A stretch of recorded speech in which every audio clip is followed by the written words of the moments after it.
For 5 years, people in this community have been asking one question: is Ripple actually becoming a bank? And for 5 years, the mainstream answered with silence. The financial media ignored it. Crypto Twitter called it hopium. And yet, in just the last 90 days, something massive happened, and the world still missed the signal. What I'm about to break down is not being explained the way it should be, because the question was never really, is Ripple becoming a bank? The real question, the one that actually unlocks everything, is something entirely different. And once you see it, you cannot unsee it. But before I get there, you need to understand something that most analysts still refuse to say out loud. Welcome back. If you're new here, this channel is built on one principle: calm, data-driven analysis in a space that runs on noise and emotion. No hype, no price predictions, just the structure underneath everything. The signals that the impatient crowd walks right past. Today we're pulling back the curtain on Ripple's full institutional play and what it actually means for XRP long-term. Let's get into it. And if this is the kind of analysis you've been missing, you already know what to do. Let me start with the hard truth. Most people are asking the wrong question. Is Ripple becoming a bank? That's the retail version of this story. That's the version that gets clicks and likes on Twitter. But it misses the entire architecture Ripple has been building for over a decade. Here's the real picture. Ripple is not building a bank for consumers. They are building a bank for banks. There is a difference, and it is enormous. Think about what a banker's bank actually is. In traditional finance, a banker's bank is an institution that provides services exclusively to other financial institutions. Not to you, not to me. To the biggest players in the financial system. The federal home loan banks are a version of this. The Bank for International Settlements is a version of this. These are infrastructure layers. They're the plumbing that the whole system runs on, and nobody talks about them, nobody sees them, until they stop working. Now map that concept onto what Ripple has built. Their customers are not retail customers. Their clients are HSBC, SocGen, Bank of New York Mellon, Santander, major payment processors operating between the Philippines and Singapore. Ripple's entire market thesis from day one has been this: if you want this technology to reach the largest number of people, you don't go around the banks, you go through them. That's not a pivot. That's not a recent strategy shift. That has been the architecture since the beginning. And what 2025 did, what this last year proved, is that the architecture is now fully assembled. And when you see the actual numbers behind this, it becomes impossible to ignore. Here's the math that the retail crowd keeps walking past. In 2025 alone, Ripple spent approximately $245 billion on 3 major acquisitions, with their total strategic investment now crossing $4 billion. Let me break down exactly what they bought, because each piece is a critical node in a specific market. Hidden Road, now rebranded as Ripple Prime, a global multi-asset prime broker that was clearing over $3 trillion annually across more than 300 institutional clients. Ripple paid $1.25 billion for it. Think about what that means. That is not a startup experiment. That is live, flowing, institutional-grade clearing volume being brought under the Ripple umbrella and connected to XRP liquidity rails. Then there's G-Treasury. Ripple paid $1 billion for corporate treasury management software that touches $12.5 trillion in payment volume from Fortune 500 companies. When a CFO at a global corporation runs their treasury through G-Treasury, they are now operating on Ripple's infrastructure. That is the entry point for RLUSD. That is the entry point for XRP settlement. Then you have Rail, a stablecoin payments platform that was already processing 10% of global B2B stablecoin flows at the time of acquisition. $200 million for a company that is already moving real money at scale. And then Palisade, high-speed digital asset custody for institutional-grade security. Now here's what you do with those 4 pieces. You connect them to a National Trust Bank charter, which the OCC conditionally approved on December 12, 2025. You connect them to the Genius Act that President Trump signed in July 2025, which finally gave stablecoins a legal framework in the United States. and you connect the entire stack to XRP as the settlement bridge asset on the XRP ledger. Let's run the math on the opportunity underneath this. Cross-border payments globally represent $150 trillion annually. The Forex market processes $7.5 trillion per day. The Nostro Vostro system, that is, the pre-funded liquidity sitting idle in accounts around the world just to make international payments work, has $27 trillion locked in it at any given time. That is capital sitting still, doing nothing, just waiting. Ripple's on-demand liquidity solves that specific problem. And now their infrastructure doesn't just solve it for one bank. It solves it for every bank that touches their stack. At $150 trillion in annual cross-border volume, even a fraction of a percent in market capture is a number that should make your eyes water. This isn't a moon boy fantasy. This is a design requirement.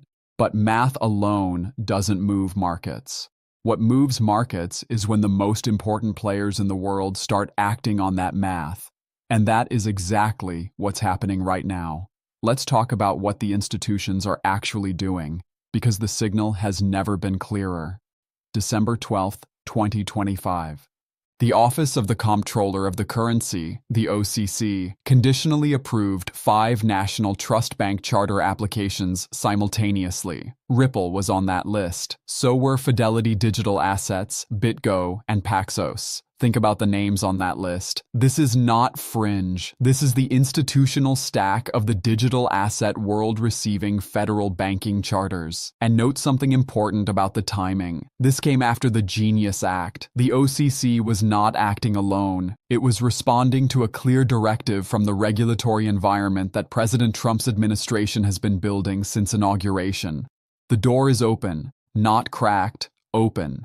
Now fast forward to February 18, 2026. Brad Garlinghouse is at the Economic Club of New York, not a crypto conference, not a DeFi summit, but one of the most prestigious financial forums in the world. And someone asks him directly, "Would you buy a bank?" His answer was one of the most strategically crafted non-answers I have ever seen. He talked about Ripple's pro-bank philosophy. He talked about building bridges between traditional finance and DeFi. He confirmed that institutions like HSBC and SocGen are already customers. And then he said, and I'm quoting directly, "I'm going to skip the question, would we ever buy a bank? They're our customers." That sentence is a masterclass in strategic communication.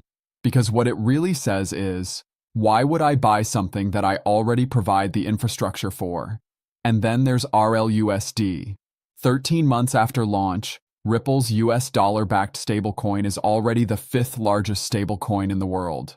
With New York Department of Financial Services licensing and the OCC conditional approval as an additional oversight layer, Ripple is quite literally the most regulated stablecoin operator in the market. Brad called it almost over-regulated, and he meant it as a competitive advantage. The smart money is not panicking. The smart money is positioned. So let me ask you directly, do you think institutions are already fully locked into Ripple's infrastructure, or are they still in early adoption? Drop it in the comments. One word is enough. A lot of people find this channel right before things start moving. If you're one of them, stay connected. The subscribe button is right there. The conditional approval is the beginning, not the end. The OCC has made clear, Ripple National Trust Bank will not commence full operations until all pre-opening requirements are satisfied. That means we are in the window between conditional and final. That window is active right now. Once it closes, once that full authorization lands, the belt and suspenders regulatory story becomes official. At that point, Ripple has direct access to US banking rails, Fedwire, ACH, the full stack of domestic payment infrastructure. Every institutional client they already have gets a deeper, more compliant integration. Every new client that was waiting for that final regulatory clarity has no more excuse to wait. Layer on top of that, the Genius Act's continued rollout. The legal framework for stablecoins is already in place. RLUSD is already positioned as the compliance-first option. And with G-Treasury sitting inside Fortune 500 Treasury departments, the distribution channel for RLUSD is already built. The product just needs to flow through it. And then there's XRP ledger liquidity. Every time Ripple Prime clears a transaction, every time a corporate treasury manager settles a payment, the underlying demand for XRPL transactions increases, the liquidity depth grows, the utility strengthens. That is not a cycle. That is a compounding system. But catalysts alone don't explain why the window for positioning is shrinking faster than most people realize. And that's what I need to show you next. We are entering a phase where the infrastructure decisions being made right now will define who the winners of the next financial era are. Here's the hard reality. Major financial institutions do not build their own blockchain infrastructure anymore. They missed that window. We are now 5, 6, 7 years into the development of Ripple's stack. The time-to-market pressure on traditional banks to adopt real-time settlement is not getting lighter. It's getting heavier. And when a bank looks around for who has already built the compliant, federally supervised, fully stacked infrastructure they need, the list of qualified vendors is very short. Ripple holds a position in this market that no other player holds. They have prime brokerage through Ripple Prime. They have corporate treasury through G Treasury. They have stablecoin payments through Rail. They have custody through Palisade. They have a federal trust charter. And they have XRP as the bridge asset tying every layer together. Once a financial institution integrates their treasury, payments, custody, and liquidity into one unified stack, they don't rip that out to go somewhere else. That is a multi-year, multi-team commitment. The institutions making those integrations right now are locking in. And the asset that runs at the center of that machine, XRP, moves with that institutional demand. The door is open right now. It does not stay open forever. I know some of you are feeling the weight of that right now. The doubt is real. So let's address it directly. I know what it's like to hold a thesis for years while the market prices in noise instead of signal.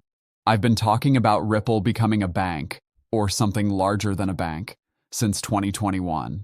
Back in 2023, when Ripple was still fighting the SEC, I posted about how blockchain was already being adopted globally and how Ripple had everything under one umbrella. People pushed back. They said it was wishful thinking. They said Ripple was dead. And then 2025 happened. $4 billion in acquisitions, a federal banking charter, the 5th largest stablecoin in the world, a CEO standing in front of the Economic Club of New York, not Consensus, not Token 2049, the Economic Club of New York, confirming that HSBC and SocGen are customers. Being early feels exactly like being wrong, right up until the moment reality catches up to the thesis. And here's what separates the informed from the crowd. The crowd looks at a red candle and calls the thesis dead. The informed look at the structural moves and recognize that the thesis is not only alive, it's being confirmed in real time by people who move trillions of dollars. A Ripple employee named Luke Judges recently described himself on LinkedIn as middle management at a bank called Ripple. He probably thought it was a casual comment. But when you stack that against the OCC approval, the acquisition spree, the Brad interview, and 5 years of watching this infrastructure being assembled piece by piece, that is not casual at all. That is someone who works inside the machine describing it exactly as it is. And that brings me to the most important thing I want to leave you with today. Something I don't say lightly. Ripple is not becoming a bank, not in the traditional sense. They are not competing with JP Morgan for your checking account. They are not opening branches. They are not after retail deposits. What they are building, what they have already largely built, is the digital age infrastructure layer that makes all of those banks function in the next era of real-time global finance. Custody, liquidity, treasury intelligence, stablecoin payments, prime brokerage, compliance, all unified under one federally chartered OCC-supervised institution. That is not a bank. That is the banker's bank. That is the infrastructure of banks. That is the foundation that the next 30 years of institutional finance runs on. And XRP is not just part of that story. XRP is the settlement engine at the core of everything that machine does. Price is a distraction. Infrastructure is the reality. Now I want to hear from you. Looking at everything Ripple has built, The acquisitions, the charter, the stablecoin position, the institutional client list. What is the one signal you are watching most closely right now to confirm the thesis is entering its final phase? Tell me in the comments. I read every single one. Stay patient, stay rational. And as we always do here, we don't wait for the future. We plan for it.